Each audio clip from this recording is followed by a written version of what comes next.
Hey there everybody, Rai here, and welcome back to some Loren, the Amazon Princess. My words slurred there, so I deeply apologize, but we are going to do Ray's quest next. I don't know why I have to sound like such a jackass. So Saren and Ray, let's do this. Saren approached Ray and informed him that he was ready to leave. They were on their way to Grand Tree before Saren could ask any questions. When they arrived in the city, Saren was surprised to see a festival was taking place. Acrobatics, dancers, and musicians filled the forest along with gawking spectators and opportunistic vendors. Perfect. What's going on? Annually, we give thanks to the forest. Not that you care. I do. I'm sure. The merriment is perfect for us. We should be able to go anywhere without much suspicion. About that. Not here. Ray cut away suddenly and Saren followed him. They weaved through the crowds and wound up at a public house. They moved towards the stairwell, but Ray stopped. Elf guards were blocking the way up. Alright, your time to shine. Excuse me. Ray pushed Saren towards the guards and now had their full attention. Oh, goody. I don't want to say I hate elves, What's upstairs? None of your business. Move along. I was only asking because I heard there was an assassin near here. An assassin? That's bad news! Yes, I heard he was about this high, blonde hair, and had a very obnoxious personality. If he had anyone important around, he'd probably want to be extra careful. Our charge isn't here right now. I wonder if we should go find him. Saren could see Ray slink up the stairs without being noticed. Now all he needed was a loud clatter in the room behind Saren caught everyone's attention. Not wasting the moment, Saren dashed up the stairs as well. That was fortunate timing. You're welcome. You... Ray signaled Saren to lower his voice. He leaned forwards to peer around the corner. He straightened and walked around the corner without reserve. Saren followed, expecting to see an empty room, but several nymphs were lounging around, lazily flapping their wings. They perked up at the sight of him. Ladies! The nymphs were agitated and started to furiously flap their wings. We shouldn't be here. Which is exactly why we should be. The nymphs hovered off the floor with violent glares. I think they're going to attack us. Shame. They're so pretty. Wow, and they're so weak too. My god. Oh, that's why they don't take that much damage, I guess. This is how it's done. Ooh. We're gonna have to rely on Saren primarily. I was expecting more of a challenge. I was expecting more of a challenge. They're very easy fights, so... The nymphs squealed and flew out the windows. They barely had time to recover before they heard the sound of people coming up the steps. Distract him for me. What? But Ray was gone. He had disappeared somewhere in the room. A dignified elf and the two guards swung around the corner and stopped upon seeing Saren. You! How did you get up here? Who are you? I think it is you who should explain who he is. Let me guess. You're an assassin sent by one of my rivals. The fancy elf laughed to himself. What lengths some will go to see that I'd never make it to the Elder Circle. Your failed return should be all the message they need. The guards prepared to attack Saren. Ray dropped from the ceiling like a badass, and both guards were knocked face first into the floor. The assassin's crossbow clicked beside the politician's head. You guessed wrong. The politician glowered and slowly turned to meet the deadly end of Ray's weapon. Now it truly makes sense. I was meant to see your face before I died. Much more cruel. Ray was confused for a moment, which prevented him from firing his bolt. My face? You're the young Copperleaf child, aren't you?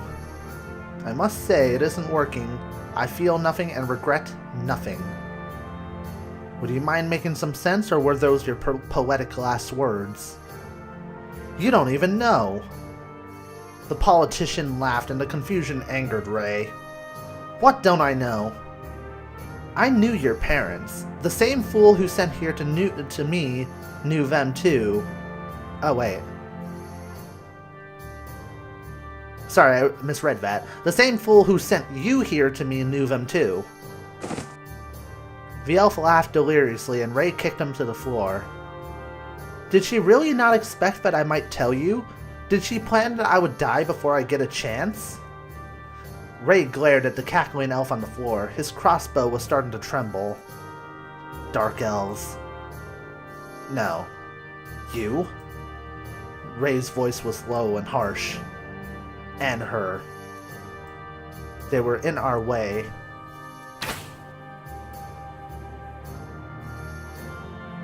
Ray's bolt flew from his crossbow and the laughter ceased. He didn't move for a long while. His eyes still burned into the dead elf.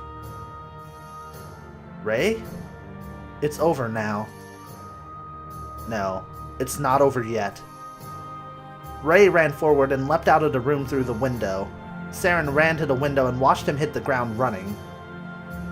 Saren scrambled to make it out of the building fast enough to keep sight of where he was going. He watched Ray make his way across town and to a large tree manor. By the time Ray found an open window, Saren had managed to catch up with him, but Ray did not stop, and he immediately scaled the side of the treehouse and dove into the open window. Saren followed, though with much less ease or grace. Well, Ray is nimble and has cloth clothing. Saren has armor. How can he even pull it off? It's Elder Druid Yiga! When Saren did clamber inside, he saw Ray panting in the center of the room, staring at an old woman sipping some tea. It's done? Ray was silent. He was still breathing very heavily, and his eyes were still burning. Then he told you. You said it was the Dark Elves. The old elf placed down her tea. Of course. I couldn't tell you it was me. Ray readied his crossbow. Haven't you killed enough for today? Listen to your friend. Killing me will not bring back your parents. It will avenge them. Revenge holds no reward. Everything about it is hollow. There's nothing you can say that won't end with you upon my arrows. The elder rose and held a look with Ray. She then walked towards the cabinet and pulled out a drawer. She pulled out an ornate box and brought it back to the table. Ray kept his aim on her the whole time. I kept this from you since I would have to explain how it came in my possession. But now that you know, I need you to take it. Cleanse me of this guilt. I care nothing for your guilt. I want what you cannot give me. My family. My life. I've spent all this time thinking the Dark Elves were my enemy. And you grew into becoming one of the greatest assassins that Grand Tree has ever seen. I'm sorry for what had to happen, but if I had to choose, I would rather stay where I am. The old elf called for her pets, and they slithered into the room. Oh, Jesus. Let's go for a headshot. Oh my. Oh my. I was expecting more of a challenge.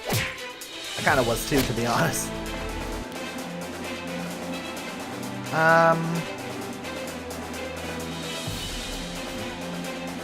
Go for fatality. There we go. That's nice. Go for fatality again. Aw.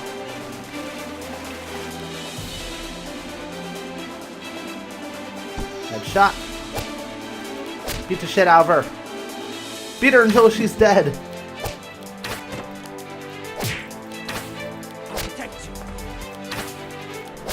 was expecting more of a challenge. There we go. And it was the last fight. You can tell because our HP and SP just went right up.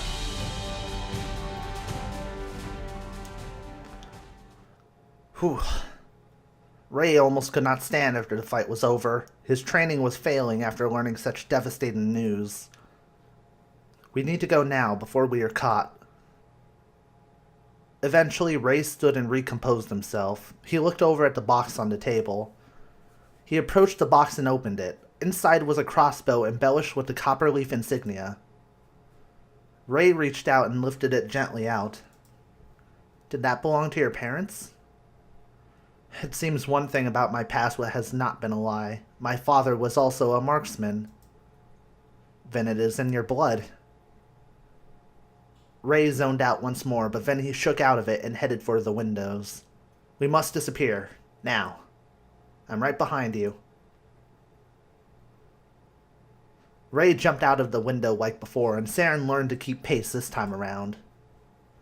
They escaped deep into the woods away from any town. The long walk back to camp provided Ray with ample time to reflect on his entire life to date. Are you alright? I think so. I'm disturbed, that's all. Do you think differently of the Dark Elves now? Ray didn't answer, which was as good as one to Saren. Ray didn't want to admit that his thinking had been completely wrong. Although it was not clear if his new knowledge would change his views on certain things, it was clear that his father's crossbow became his new favorite weapon. The copperleaf crossbow, baby. Let's equip it on him right away.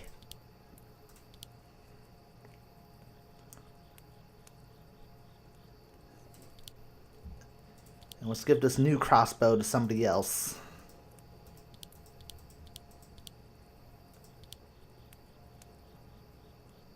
Now, what about Dora?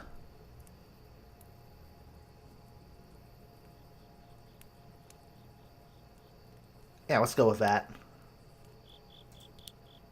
Go to the shop, sell these. You have a lot of money. I just came to realize that.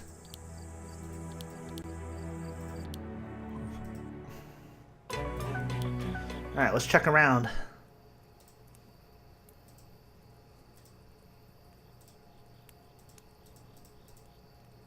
Because we only have one mission left after this. And that would be Loren's. And then we can start to get back onto the main storyline.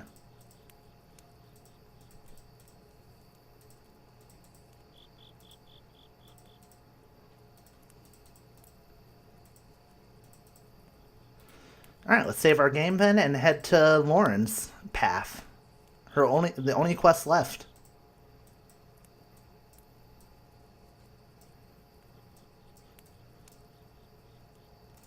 There we go. Loren simply nodded and they made their way to the Citadel. Time to prove ourselves. Loren was greeted as an unproven princess, but she would leave as something more. A crowd gathered in the Citadel Plaza. The trial of queens started and ended with a public ceremony. How do we begin?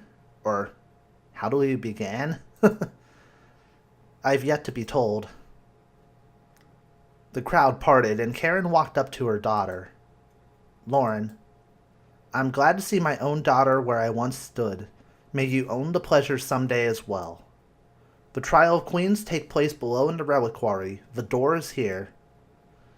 Karen gestured to a great stone door on the side of the castle. Loren had never paid any attention to it before, but now she realized why. You will go with your servant into those depths. Your trial will be complete when you find yourself out of them again. What will I find there? Only queens shall know. Loren took in a deep breath, knowing that that would be the most she would get out of her mother. Then I will find out. Until then... Loren moved towards the door and Saren followed right behind her. The princess looked over at him and they shared a look. The doors were open for them and they both walked slowly into the darkness. They descended deep into the ground. Ancient weapons and other historical Amazonian artifacts lined the walls around them. Man, this is going to get intense, isn't it? There were also the mummified remains of great Amazons. The Great Mothers. I am uncomfortable here. Yes, The sound of clattering bones surprised them, and they whirled around to attack. A skeleton stood before them. Another queen has come.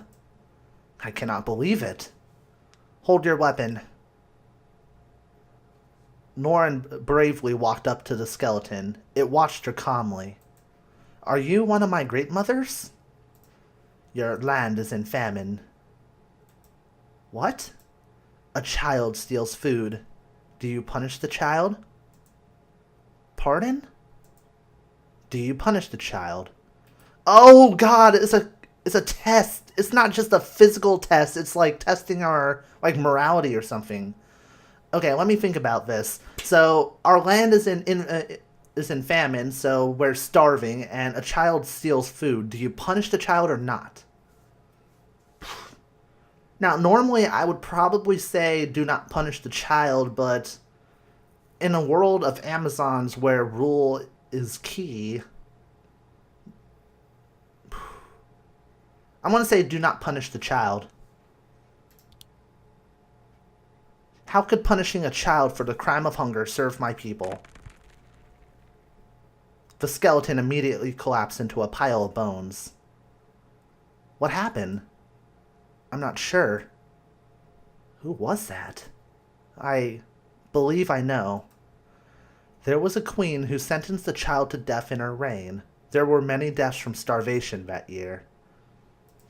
Perhaps her spirit regrets her decision. Then, the Great Mothers are warning you not to repeat their mistakes. Loren nodded and continued through the reliquary. Another skeleton bobbled into their path, but they were not frightened this time. What does this one have to say? Loren approached it cautiously. The slaves revolted. They have killed many Amazons. Their fate is in your hands. How do you handle them? That's a good question. Typically of an Amazon, if the slaves revolted, you would slaughter them because they defied you. They stood up against you when it was not their place. But if we're trying to repent for past mistakes, I bet this Great Mother probably regrets her decision of slaughtering them. Or, oh shit, or maybe she spared them, but then they kept killing, so it was a mistake she made. I don't know. Let's say spare them. I would rather find out why they revolted. Our servants work best when their needs are met. Loren looked over at Saren briefly. The skeleton crumbled. Saren sighed in relief. You answered correctly. Truly? I am answering from my heart, even though it conflicts with tradition. Is the trial broken? Oh! I see! That's exactly where my mindset is. If I'm thinking like an Amazon, I would do like a certain thing like punish the child or slaughter the slaves for revolting. But it goes against Amazon tradition to, let these things slide. But those end up being the right answers. So the trial's trying to tell Loren what to be and what not to be. They want differently for you, maybe. Loren was silent a moment and then pressed on. After some time scouring the darkness, yet another skeletal Amazon crossed their path. And what do you wish to teach me? An Amazon has been found in the arms of a man. They are lovers. Who do you kill? I don't want to kill them.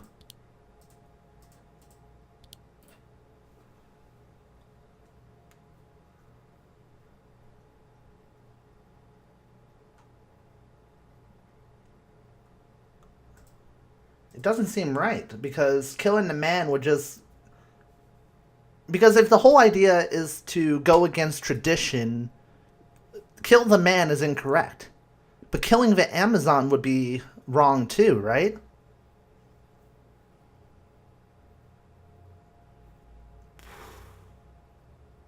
Kill them both, I guess. No.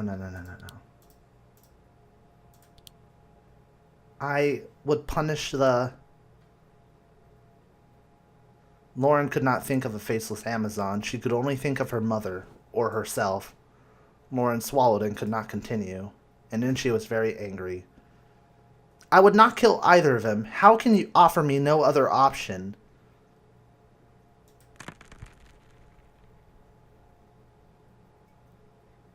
Sorry, guys, I guess I was going to pick the wrong answer, but that kind of confused me. I knew right away that killing the man, like just the man, was the incorrect thing to do, because I kind of thought back to Karen and her situation, but then both other answers were saying kill.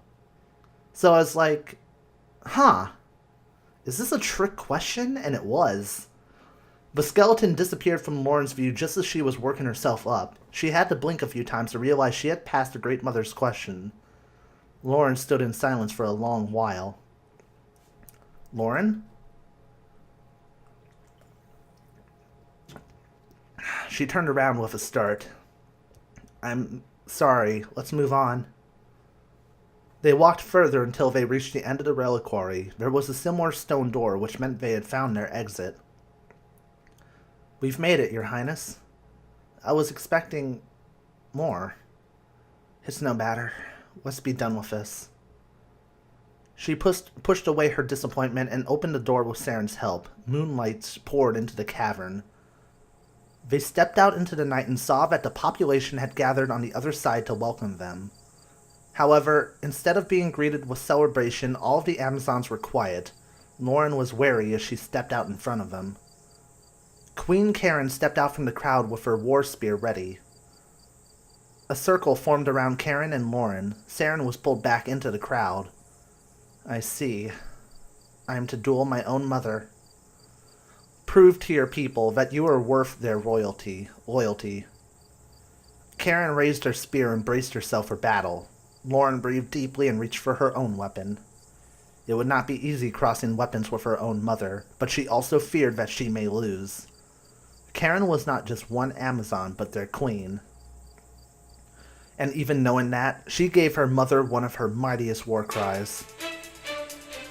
Oh boy.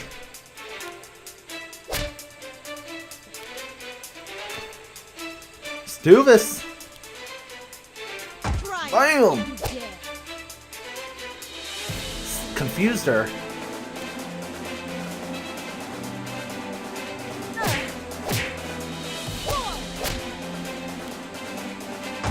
Bam!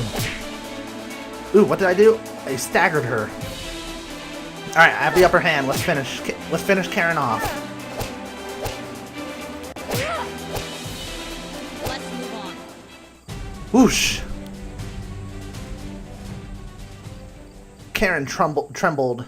Oh, Karen tumbled and caught herself. She panted and rose to one knee. It was then when the crowd was allowed to celebrate. Karen stood up and smiled at her daughter. Loren found herself smiling as well. She looked around at the Amazons cheering for her. This is now yours.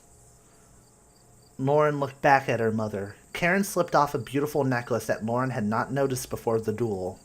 Karen placed the necklace around Loren's head and rested it on her shoulders.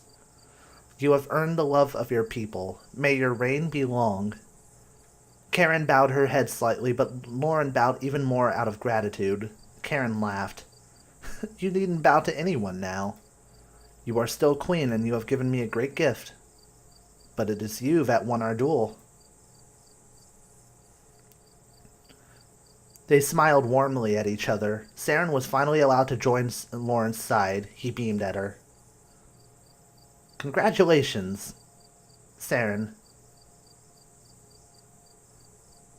Loren smiled at him back, and it perplexed those around her, even herself some. She realized then that she was happy that she had not only had Saren with her in the reliquary, but that she had known him at all. If she had not known Saren, Loren's answers would have been much different. Her lessons would not have been learned. I am grateful. Saren didn't understand the depth of her gratitude until much later. Complete all characters quests. Okay, I guess I did do Misfit Sousers and Chambaras. Those were the ones that got them in our group, right?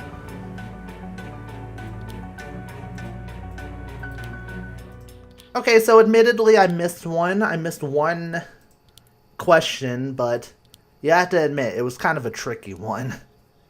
Increases damage, defense, and critical hit. Ooh. Gimme. Alright.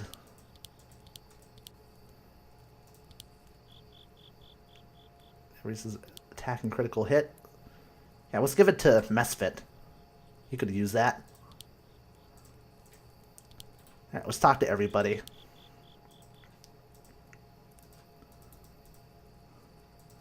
So we finished all character quests, which means we can progress with the plot. I wonder if this changes, like, the ending or something. I'm assuming, like, it has to. It kind of makes me think of, like, Mass Effect 2, where if you don't do everybody's, like, personal quests or requests, then they have a likelihood of dying at the end. Alright, cool. So, taking a look at our quest log, we have to either stop the barbarians, stop the succubus, or save the scouts. I think I'm going to save the scouts first, since that's the DLC thing, and get that out of the way. But we will do that in the next part because I am out of time. So I hope you guys have enjoyed this playthrough, or enjoyed this part of the playthrough. If you did, I encourage you to leave a like and comment, as it helps and benefits the growth of the channel and tells me you guys are enjoying this. I am Rye. Happy gaming, everybody. See you soon.